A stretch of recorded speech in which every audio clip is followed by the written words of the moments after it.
how nice and how likable you appear.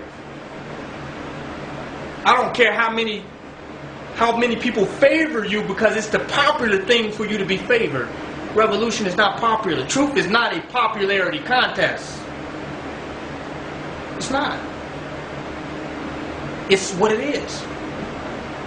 So I don't care about these individuals that people have been forced or coerced to liking. I care about the truth of progressive revolutionary transformation. That's my concern. So even I like some of the people and think they're cool. But my integrity to nation building means that those people, for true change to happen, must be at the least challenged. At the least, they must be challenged for the lack of intelligence and the lack of integrity that they have showed to our people. At the least, they must be challenged. At the most, they must be destroyed. I've chose the least. But if you want to stop the process, if truth hurts you so bad that you can't allow the smooth transition into revolutionary enlightenment, where you want to stop the process or get mad about the process, then you must be destroyed. Because we have allowed you, and are allowing you, even though we know you're on some bullshit, we allowed you to go on with it. Because we could have came, we got an army, we could have came and shut you down. Ben had it. Ben had the army. Ben had the power to shut it down. But we didn't. We allowed, because we understand the smooth transition of revolution. We understand that we want a conscious enlightenment. We don't want a tyrannical, brutish force of tyranny against our own people, irregardless of what state of consciousness that they at. We don't want a black martial law to go and kick in doors and start burning black devils. This is not what we want. We want a smooth evolution of the consciousness of our people. So we refuse to get to participate in that type of madness. But what we will do vigilantly is disseminate the truth and enlighten people to the reality of nation building. Because in order to build a nation, there's an intelligent blueprint that must be followed. And to educate people on the intelligence of the blueprint, you must challenge the false notions and the appearances of nation building. You can't do one without doing the other. You can't do one without doing the other. Now, with the brother I challenged, YouTube was shutting down people's pages. A lot of people's pages got shut down and suspended. And we had some videos that were very impactful and revolutionary, for sure, to transform the consciousness of the people. YouTube would not let us stream the videos. So we went to a brother who said that he's a revolutionary and he's serious about nation building. The brother said in his own mouth, you should stream your videos here. Light this page up. Put this powerful information on my page. I'm quoting him. Okay, brother. We put the information up. And he said, for putting that up on my page, in exchange, help me promote the lecture that I got coming up in Harlem. Help me promote it. I said, brother, we're against capitalism. But if we can help you, and it looks like you sincere, because capital can be used to nation building.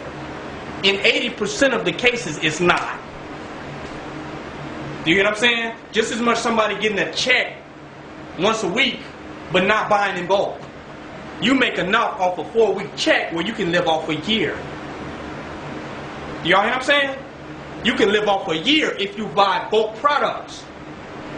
If you buy massive quantities, you can feed yourself a year off a month of working for the devil. But most people don't. So capitalism can be used to free up energy for revolution. In most cases, it's not. And it don't. And it don't. Because if it did, then we would already have a black town. because we would have freed up the resources of all these so-called conscious people working. We'd have turned all those resources in 4 months into a black oasis and a black community, right? It's easy. But you know what? They're not going to do that. Because the whole concept of capitalism keeps you inculcated within it. And when you pull out, it pulls you further into it. In debt. Uniforms. This fee, that fee.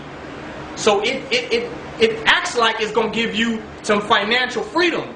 But it sucks you into debtorship. This is how capitalism works. Well, I'm going to work here. You ever heard somebody say, I'm going to work here for a little while and then I'm going to save up my money and start my own business? Never happens. Never happens. We're going to work. I'm going to save my money up and in a few months, I'm going to take this money and invest it in something else. Capitalism is tricky. Once you get in there, you get sucked into it. Not saying there are not some success stories, but majority of people who say that end up getting fired before they start their own business. Or they'll go and get another job. So capitalism is tricky. Most of the times, it's not going to work. It's not going to work. So, YouTube took the page down. Now, you making money off all of these conscious information that you're distributing. You're making money off of it. And you get you a page set up. Well, you would think you would use the capitalism to support revolutionaries, since you bought the page with the money from conscious philosophers and people who have the intention of creating change, that you think you would so support living revolutionaries with this page. No, brother. Take your videos down. I don't want your videos on this page. So YouTube kicked us out. We can't go to the black revolutionaries. It's bad enough we can't go to a black businessman and say, look, brother, we're doing this revolutionary stuff. Give us a few $1,000s so we can go ahead and do this. You can't even go to him. Because he's thinking his money is investment. If I can't see how much I'm going to make back, why the hell I'm going to give you some money? They're thinking investment all the time. So if you don't bring an investment idea to them, your concept is irrelevant. Because business people are looking to make money. To make money.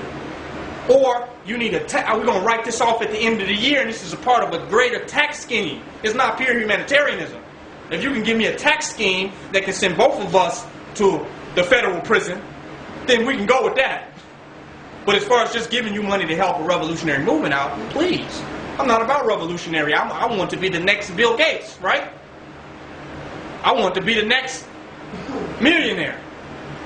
So my point is, you take the money of which you have made all conscious ideas, and you build a page. And when new revolutionaries, and stop these people talking about honor the elders and these. If you don't honor new revolutionaries, you don't honor the elders. Because if you was there in their time, you would not have honored them. You'd have found somebody older to honor. Is that right? You'd have honored somebody else then. And all the work that our elders did is great. Every contribution that they made does not go unappreciated. But it's living people with integrity and willpower, not just information. Integrity and willpower, and the desire to bring about change, and that are standing in key positions to cause change. That's what the revolution is on. The revolution is not based upon elders. It's not based upon people who have made transitions. Malcolm, great speaker, great orator, fiery person in his time. But there's no position Malcolm can stand in right now. So you can't tell me that you honor Malcolm and Fred Hampton and all them, but you don't honor living revolutionaries standing in a key position to make social change today. You can look at their lives and qualify the integrity that they have to revolutionary transformation. And you telling me you don't support them, but you support Malcolm? You're a hypocrite. If you support Malcolm, you support living Malcolms. If you support Fred Hampton, you support living Fred Hamptons. If you support Yahweh ben Yahweh, you support living Yahweh ben Yahwehs. If not, you don't support them at all. And you would not have supported them when they were alive. A lot of people, I supported Malcolm I love Malcolm, and I'm a real Malcolm person. But you didn't stand in front of Malcolm and get them bullets